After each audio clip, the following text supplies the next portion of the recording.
So the core function of the MLS, as most people think about it, is to do a search. And every MLS has a few basic types of searches that you can do on that MLS tool. The searches look a little bit different, but the idea is similar. Right now, we're going to talk about 4 or 5 different types of searches that you're going to want to practice and do a test for yourself. First of all is probably one of the more common ones is a radius search.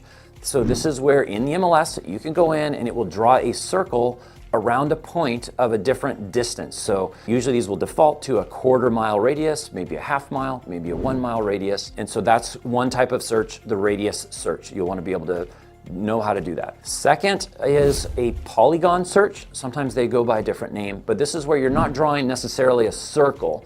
You're going to draw, maybe it's a rectangle, maybe it's a weird star shape. Typically, a polygon search is actually more useful and more valuable and relevant as a real estate agent, because what most appraisers will tell you is that the easy one to do, which is a radius search, doesn't take into account that you're starting from a point, but most neighborhoods are not circles, right? Or most major streets don't run in circles. So to get a better sense of just this neighborhood, you're probably drawing the shape of that neighborhood on the map and getting the results just of that neighborhood. This will come into play later, in particular when you have a seller that wants to sell and you're saying, here's the comparable properties. You might be tempted to do a radius search because it's quick, but that radius, the edge of that circle, may take into a much higher or possibly much lower end neighborhood that isn't as relevant to the initial point that your seller's property is. So you need to know how to do the polygon search. So that's the other one. With the polygon, they may also be called create your own search. You can look for the other idea. A lot of times they have an icon that has a weird shape to show you, hey, draw your own shape, but take a look for that. We will talk later that, as boring as it might seem at some times, all the MLSs have a ton of really good tutorials. They will also put on their own trainings. I just encourage you to look at those specifically. We'll dive in deep here as well, but don't discount the fact that you're already paying for your MLS dues, and they do provide you a lot of training as a part of that you're already paying for. Another search type that we're going to talk about is a specific property address. So you want to be able to know how your MLS will let you find a specific address. So this might be useful if a seller contacts you,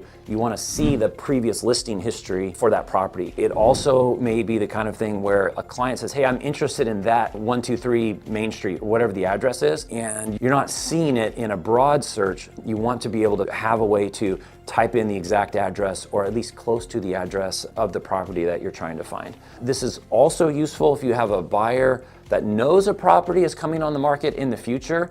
You can actually put in the address, do the address search specifically for that property, and then save it. So now you and your client get an alert if that property does hit the market, if you don't happen to be checking it that day. So it's one way to make sure you're getting alerted of specific addresses more so than just a general area. So you're going to do a specific property address search and save that search. While we're talking about saving a search, that is your other assignment here, is that each of these search types, you're going to do a radius search and then save that search. You're going to do a polygon or create your own boundary search and then save that search. You're going to do a specific property address search and save it. The last thing I would say is property type is another thing that you can search on. This actually looks fairly different in different MLSs, so make sure you know how to search differently for a single family residence as opposed to, say, apartments or multifamily or, say, commercial. So make sure you know how to change the type of property that you're searching for. So those are the basic types of searches. Next, we'll get into how you can drill down even further than those basic search parameters. We're going to talk a little bit about bracketing. We don't hear this word a lot. This is a phrase that you'll hear mostly from appraisers, but this is a good principle to know about as an agent of any amount of experience.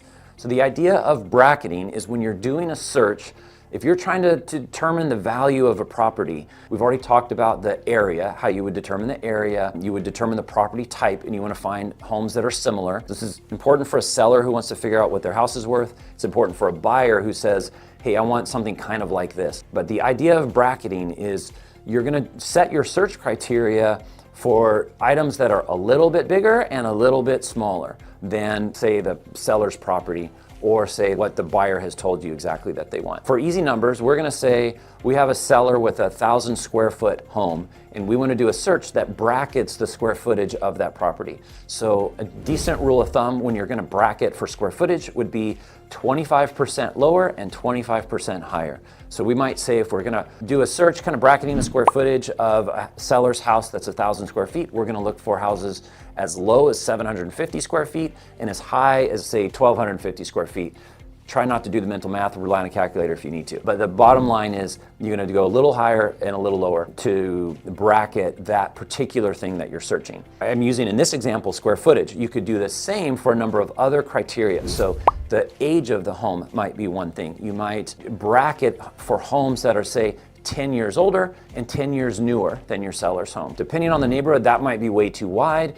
Also, it might be too narrow. So you're going to use some judgment there, but that's the concept of you're going to bracket it to find things that are more similar. How similar, that will depend on the area and some of the specifics of the property. Some other things that you might bracket just to think about. So we talked about square footage, we talked about the age. Other ones are things like the lot size might matter. Others could be things like specific features. Like you wouldn't necessarily bracket per se for garage size, but if it's a 3-car garage in this home, and that's particularly important in this neighborhood, maybe you're going to search for only 3-car garages or 3 and 4-car garages, just again, depending on the neighborhood. But you get the idea. There's certain basic things that you want to be able to bracket, and that's a way that you kind of measure similarity or how comparable these other homes are to the subject property, meaning the one that you're trying to value. This discussion about bracketing is intended to fall kind of halfway between searching and also developing a CMA or a comparative market analysis, which is what we're going to talk about next. But you need to know how to search.